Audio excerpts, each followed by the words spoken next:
Hello everyone, welcome to my YouTube channel. बच्चों, हम क्या कर रहे हैं, मैथ का chapter number 6 perimeter and area को कवर कर लिया। तो देखो, इसमें हमने ये हमारा लास्ट पार्ट होगा क्योंकि हमने इस 4th क्वेश्चन तक सारे कंप्लीट कर लिए हैं और इसके सारे पार्ट्स मैंने अपने यूट्यूब चैनल पर डाल दिए हैं, जिसमें मैंने आपको छोटे छोटे पार्ट्स बनाकर सारे क्वेश्चंस करा दिए हैं कंप्लीट और पैरामीटर एरिया समझा दिया है। अब हमारा जो है 5, 6, 7, 8 ये हम इसी वाली वीडियो में कंप्लीट कर लेंगे। इसके बाद हमारा ये वाला चैप्टर कंप्लीट हो जाएगा। फिर हम स्टार्ट करेंगे फ्रैक्शन। तो 4th क्वेश्चन तक हमने कर लिया है लास्ट वीडियो में। अब 5th देखिए, shape A has an area of square 18 square unit और शेप बी का है 20 square unit. Shape A has a longer perimeter than shape B, draw two such shape satisfying the given condition. इसमें बोल रहा है, देखो 5th question में इसमें ये बोल रहा है शेप ए एंड बी। तो शेप ए और बी, ठीक है, जिसका एरिया हमारा है शेप ए का एरिया एंड शेप बी का एरिया। शेप ए का एरिया बोल रहा है ये 18 square units and shape B का बोल रहा है 20 स्क्वायर यूनिट्स, ठीक है। तो इसमें हमें लेंथ और ब्रेथ निकालनी है। तो हमें क्या निकालना है, इसके साथ साथ हमें क्या देखना है, जो हमारा शेप ए का पैरामीटर है वो बी से ज़्यादा होना चाहिए। जो इसमें लिखा हुआ है shape A has a longer perimeter than shape B, तो हमें उस कंडीशन से इसको सॉल्व करना है। तो मान लो ये लिया मैंने एरिया 18 का, हम क्या ले सकते हैं 1 × 18 ले सकते हैं। तो पहले हमने ए लिया क्योंकि हम अगर लेंथ 1 × 18 लेंगे तो कैसी बनेगा, देखिए 1 × 18 लेंगे तो ये बन गया जैसे हमारा शेप ए 18 होगा ये एंड 1 × 18 हो गया, लेंथ इंटू ब्रेथ। अब अगर हम हम ये ले सकते हैं। अब हम सेकंड क्या ले सकते हैं, 2 × 9 ले सकते हैं। 2 × 9 = 18 होता है, तो थोड़ा सा बड़ा करके ये हो गया हमारा, क्या लिया हमने 2 और 9, तो ठीक है, लेंथ इंटू ब्रेथ हुआ 2 × 9। अब हमने 3 × 6 ले सकते हैं, तो ये भी 6 ले सकते हैं। अब ये हमने, क्योंकि तीनों का एरिया क्या आना चाहिए 18 और पैरामीटर इसका ज़्यादा होना चाहिए, पहले हम एरिया ही देखते हैं। ये हो गया हमारा शेप ए। शेप बी में हमें क्या देखना है, यानी कि 20 होना चाहिए। तो उसकी पॉसिबिलिटी क्या हो सकती है, 1 × 20 ले सकते हैं। तो शेप पे मत जाइएगा, जैसे 20 और 1 हो गया। अब हम ले सकते हैं 2 × 10, तो ये 10, ये 2 ले लिया, ये 10 ले लिया, ठीक है। अब 4 × 5 भी लिख सकते हैं, ये 4 लिया, ये 5 लिया, तो ये पॉसिबिलिटी है हमारी। अब हमें क्या देखना है कि इसका पैरामीटर, तो इनके हमें सबके पैरामीटर निकालने पड़ेंगे। तो हमने पहले क्या लिया था 1 × 18, ओह सॉरी, एक सेकेंड, यहाँ देख लेते हैं। तो अगर हमने पहले क्या लिया था 1 × 18, तो 1 × 18 का पहले हम क्या लेंगे, एरिया क्या होगा हमारा,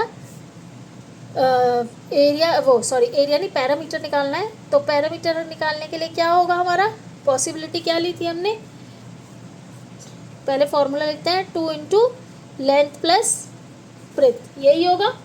तो 2 × लेंथ प्लस ब्रेथ हो गया, तो 2 18 + 1, तो क्या आया 2 × 19 यानी 38। फर्स्ट वाले का हो गया हमारा 38। हमने सेकंड क्या लिया था 2 और 9, तो पैरामीटर क्या होगा 2 की मल्टीप्लाई किससे करनी थी, हमने क्या लिया था 2 × 9, तो 2 + 9, तो क्या होगा हमारा 2 × 11, 22 हो गया। अब थर्ड क्या लिया था हमने, ये ए वाले का कर रहे हैं, हमें बी पे नहीं गए हैं। ए का हमने पैरामीटर जिसका एक लिया था 18 + 1 लिया था, 2 + 9 यानी 2 × 9 करके जो किया था। अब हमारा जो थर्ड पैरामीटर हमने क्या लिया था 2 × 6 + 3, 6 और 3 लिया था ना, तो 2 × 9 क्या हुआ 18, हमारे इसके पैरामीटर 18 आ गए, तो यानी 38 सबसे ज़्यादा आया। अब बी वाले का पैरामीटर देखते हैं, अब हमने क्या लिया था, पैरामीटर 2l + b, तो 2 × 20 + 1, तो यानी कि 2 × 21 यानी 42। ये तो ज़्यादा हो गया 38, तो ये वाली कंडीशन नहीं होगी, यानी कि 21 वाली नहीं होगी। सेकंड हमने क्या लिया था, 2 × क्या था 10 + 2, तो देखो 2 × 10 और 2 12, तो क्या आया 24। ये ले सकते हैं क्योंकि हमारा 38 है, तो हम एक ये ले सकते हैं। और थर्ड हमने क्या लिया था, 2 × क्या लिया था 4 + 5, तो 2 × 9 क्या हुआ 18, तो हम ये भी ले सकते हैं। तो हम कौन सी क्या डायमेंशन ले सकते हैं, देखो फर्स्ट वाले की हम लेंगे 2 + ये 18 + 1, फर्स्ट वाले की हम क्या लेंगे, यानी कि जो उसने बोला था एरिया 18 होना चाहिए, तो 18 आ जाएगा।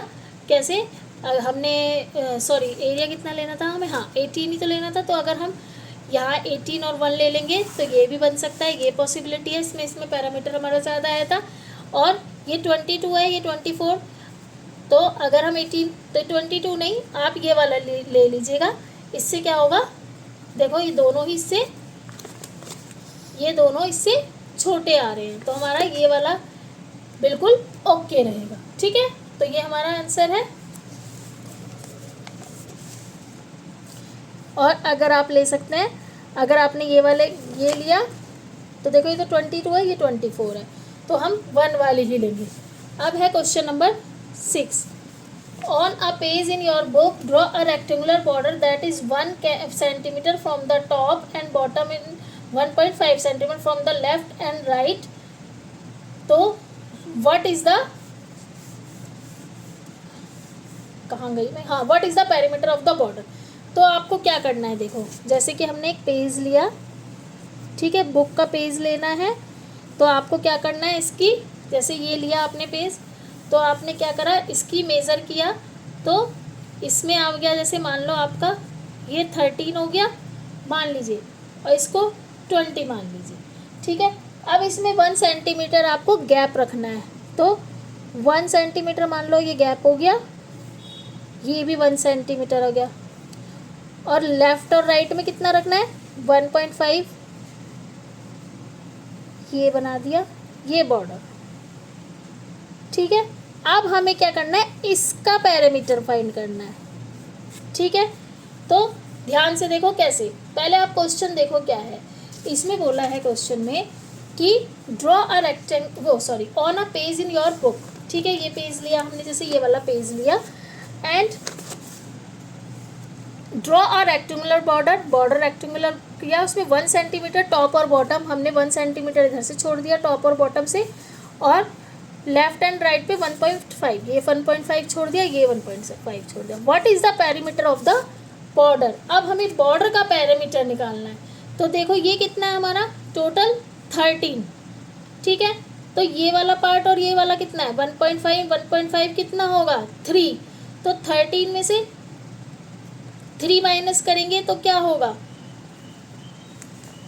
3 हुआ, 13 में से 3 गया, मेरा आ गया 10। ठीक है, ये आ गया मेरा 10, तो यानी कि ये वाला पार्ट ये आ गया हमारा 10, कितना होगा, अब ये कितना है हमारा 20, अब ये 1 है ये 1 है, तो 20 में से 2 माइनस कर देंगे तो क्या आएगा 18। आप कोई भी मेज़र ले सकते हैं। ठीक है, तो बॉर्डर की लेंथ क्या आ गई, तो बॉर्डर की लेंथ क्या आई है हमारी 8, मेरी आई है 12, 20 में से 2 माइनस करा तो कितना आ गया 18, तो 18 + 10 यही होगा। तो फॉर्मूला क्या लगाएंगे हम पैरामीटर निकालने के लिए, 2 × लेंथ + ब्रेथ। अब देखो 13 था, माइनस किया हमने 3, क्योंकि 1.5 इस साइड का छोड़ दिया, तो 10 आया, तो 2 × 10 + ब्रेथ कितनी है, जब हमें पता है ये वाला साइज़ 20 है, 1 यहाँ से स्किप किया 1 यहाँ से, तो टोटल 2 स्किप किया तो 18 आया, तो 10 प्लस 18 यही आया। अब 10 प्लस 18 कितना होगा? 28, ठीक है, 28 आया। 28 इंटू 2 यही होगा। 28 इंटू 2 कितना होगा? 56, यही हमारा आंसर आया। देखो कुछ नहीं किया, सिर्फ हमने लेंथ और ब्रेड्थ निकाली। तो हमारी लेंथ कितनी आई थी भाई? ये 13 था। 13 में से हमें 1.5 इधर से छोड़ना था, 1.5 इधर से, तो 13 में से हमने 3 माइनस किया, 10 आया, तो ये 10 हुआ। इसके बाद ये हमें टोटल, मैंने 20 मानी है, आप कुछ भी मानिएगा। जैसे ये 20 है तो 1 इधर से छोड़ा, 1 इधर से छोड़ा बॉर्डर, तो कितना आया? 2। तो 20 में से 2 गया 18, 18 और 10 को प्लस किया, हमारे पास आया 28। 28 इंटू 2 56, यही हमारा आंसर है। ठीक है, आप अपने हिसाब से कोई भी इसमें से लिख सकते हैं। आप 20, 24 जो भी आपकी है उसको उस हिसाब से लिखिएगा। ठीक है, नेक्स्ट देखते हैं क्या है। Draw a rectangle of size 12 units and 8 units. यानी कि आपको एक रेक्टेंगल है, जैसे एक रेक्टेंगल बनाया, ये रहा हमारा रेक्टेंगल, शो हो रहा है आपको, है ना। अब ये है 12 एंड 8। पहले हम इसकी कंडीशन पढ़ते हैं। Draw another rectangle inside it. हमें इसके अंदर एक अनदर रेक्टेंगल बनाना है। It without touching the outer rectangle, यानी विदाउट टच करे हुए इसके अंदर रेक्टेंगल बनाना है। That occupies exactly half the area, जो कि जिस मतलब जो हमारा ये इसका एरिया होगा फर्स्ट वाले का, उसका हाफ उसका एरिया होना चाहिए। तो इसके लिए पहले हमें क्या करना होगा, ध्यान से देखो। पहले हमें एरिया निकालना होगा इस वाले का। तो हम अगर एरिया निकालते हैं, इसे हम नाम दे देते हैं ए वाले का एरिया ए। तो क्या निकलेगा? L इंटू बी, ये होगा। तो L इंटू बी यानी कि क्या है? 12 इंटू 8, ये तो हमें दिए हुए हैं। तो 12 8 96, इतना आया। अब इसने बोला है जो अंदर का एरिया हमारा निकलेगा, यानी कि उसे हम फिगर बी बोल देते हैं, इसे हम फिगर ए बोल देते हैं। ठीक है, तो फिगर बी में एरिया अगर हमारा ये बोल रहा है इसका हाफ, तो 96 का हाफ कितना होगा? यानी कि 2 4 ज़ा 8, 2 8 ज़ा 16, 48। तो यानी कि हमें किस तरह से देखना होगा कि एरिया 48 आए, सॉरी 48 तो आ गया इसका हाफ। तो 48 को हम किस तरह से डिवाइड करें, तो लेंथ इंटू ब्रेड्थ में, कि वो इसके अंदर जो वो इसकी शर्त है कि टच नहीं होना चाहिए। ठीक है, तो हम क्या पॉसिबल है, देखो ध्यान से देखना। 48 को अगर हम पॉसिबल क्या कर सकते हैं, 2 से जाएगा, तो हम क्या लिखेंगे? तो हम पहले लिख सकते हैं 2 इंटू 24। तो 2 इंटू 24 कैसे? अब देखो 2 और 24, अगर हम लेंथ और इंटू ब्रेड्थ लेते हैं। अब 3 और 16 ले सकते हैं, 16 भी से 3 से भी मल्टीप्लाई हो जाता है। और अगर हम 4 और 12 लेते हैं तो भी है, और 6 एंड 8 लेते हैं। अब ध्यान से देखो, ये ले सकते हैं हम लेंथ इंटू ब्रेड्थ, क्योंकि एरिया हमारे पास ऑलरेडी 48 है। तो अगर हम 224 लेते हैं तो देखो अगर हम 224 लेते हैं तो देखो कितना लंबा जाएगा ये। तो यानी अगर हम लेंथ इंटू ब्रेड्थ लेते हैं तो 2 तो हम फिर भी ले सकते हैं, ब्रेड्थ भी लंबा जाएगा, हम ऐसे भी नहीं ले सकते। तो ये तो हमारा पॉसिबल है ही नहीं। अगर हम 3 इंटू 16 लेते हैं तो भी हमारा बहुत बड़ा जाएगा, तो ये भी हमारा पॉसिबल नहीं है। अब देखो अगर हम 4 इंटू 12 लेते हैं तो ये टच होगा। देखो अगर हम 4 इंटू 12 लेंगे तो ये बड़ा जाएगा, और अगर हम 12 तक लेंगे तो ये पूरा टच हो जाएगा यहाँ तक एजेस, तो ये भी हम नहीं लेंगे। और 6 इंटू 8 लेते हैं तो अगर हम 8 यहाँ लेंगे तो भी ये पूरा टच होगा। तो इसकी हम पॉसिबिलिटी क्या कर सकते हैं, अगर हम इसका अंदर ये वाला 8 ले लेते हैं और इसको हम 6 ले लेते हैं, तो हमारा एरिया कितना आ जाएगा? 48। तो हमारा 6 इंटू 8 यानी 48। तो हमारा क्या बन जाएगा? इसका आंसर क्या होगा?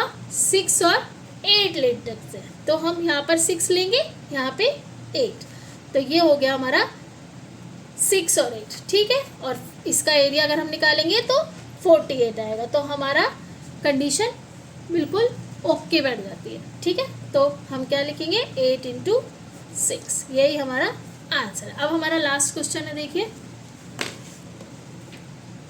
इसमें है a square piece of paper sorry एक वर्ड स्क्वायर पेपर को बीच में से मोड़कर the square is then cut, इसके ट्राइंगल मतलब कट करके two rectangle along the fold regardless of the size of the square, one of the following statement is always true, which statement is true here.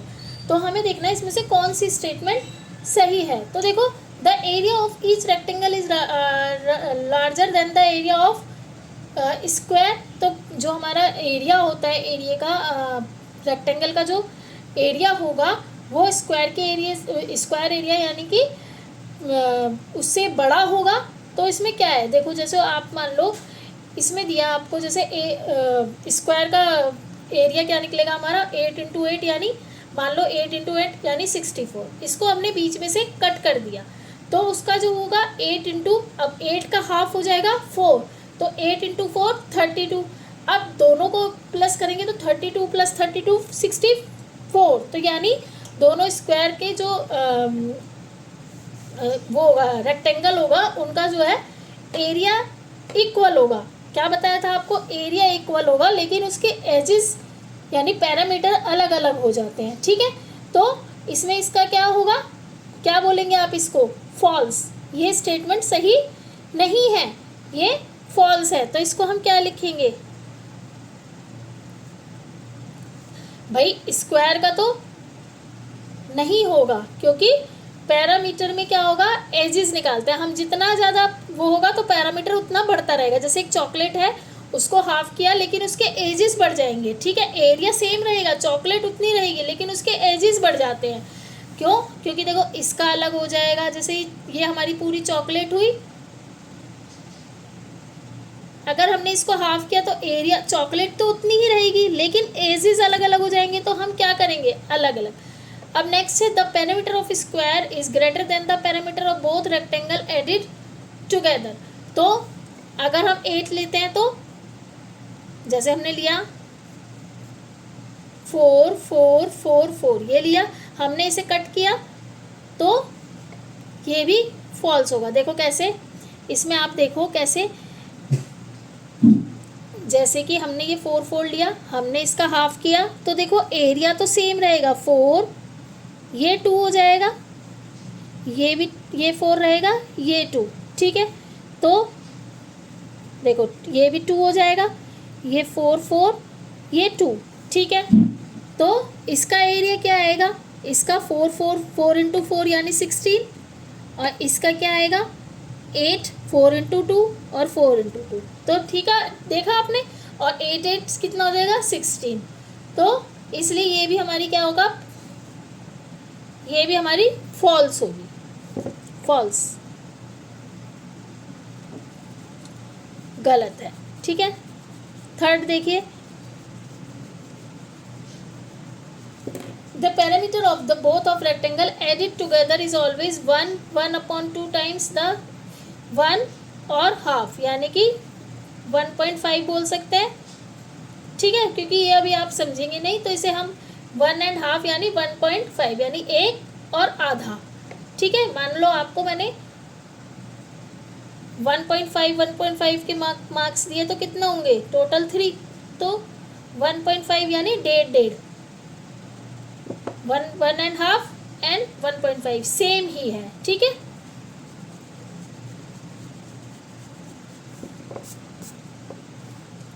अब देखो जैसे कि जो हमारा parameter है, हमारा पैरामीटर आया था 16, अब इन उधर वाला क्या आया था हमारा 12 + 12 यानी 24, दोनों का आया था।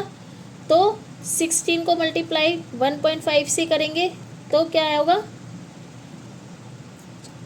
40, नहीं मल्टीप्लाई करना है ना, सॉरी 16 × 1.5 यानी 16 यानी 16, ये आएगा 24.0 और ये कितना था 24। ठीक है, तो यानी कि ये हमारा क्या है ट्रू। ठीक है, क्योंकि 1.5 बोला 1.5 तो 16.1.5 करा तो 24.0, तो ये हमारी स्टेटमेंट ट्रू है। ठीक है,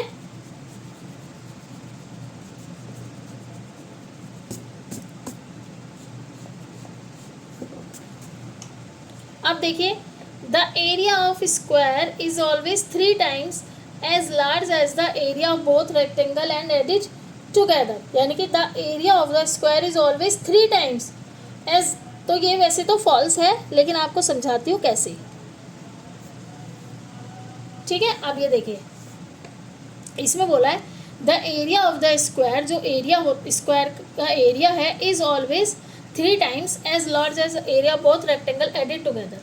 तो देखो, ये तो वैसे ही हमें देखते पता चल रहा है, ये जैसे ये 2 रेक्टेंगल हमने किस में से निकाले, इन दोनों का एरिया कितना होगा भाई, उसी रेक्टेंगल से तो निकल के आया था, तो इसी में से तो कट करके हमने ये 2 रेक्टेंगल्स लिए थे, तो इन दोनों का एरिया और इसका एरिया सेम रहेगा, इन दोनों का और इसका सेम। ठीक है, तो ये रॉन्ग है, सिर्फ हमारा सी स्टेटमेंट सही है और सब हमारा बिल्कुल गलत है। इसी के साथ थैंक यू एवरीवन, आपने पूरा चैप्टर कवर कर लिया मेरे साथ और हमने अच्छे से सारे क्वेश्चन भी कवर कर लिए हैं। अगर अभी भी आपको एरिया और पैरामीटर में कोई भी प्रॉब्लम हो तो कमेंट बॉक्स में बताइएगा, मैं अगेन से आपको समझा दूंगी। इसी के साथ वीडियो अच्छी लगे तो वीडियो को लाइक, कमेंट एंड शेयर करें। और बच्चों, सबसे मेन बात कि आप चैनल को सब्सक्राइब कीजिए, ठीक है, और वीडियो अच्छी लगती है तो वीडियो को लाइक कीजिए, क्योंकि मेरे पास लाइक के बटन्स बहुत, मतलब लाइक नहीं करते हैं आप वीडियो को, मेरे को पता है मेरी वीडियोस देखते हैं आप, लेकिन देखने के साथ साथ लाइक कर दीजिए, क्योंकि मैं भी तो आपके साथ पूरी मेहनत करती हूँ ना, पूरा बुक्स के साथ आपको एक एक चैप्टर समझाना, एक बार, तो सिर्फ एक लाइक का कोई भी चार्ज नहीं होता, वीडियो को लाइक कर दीजिए, ठीक है। इसके बाद हम फ्रैक्शन करते हैं, ये भी बहुत इंटरेस्टिंग टॉपिक है और बहुत ही ईजी भी है। इसी के साथ बाय एवरीवन, चैप्टर 6 हमारा कंप्लीट, बाय।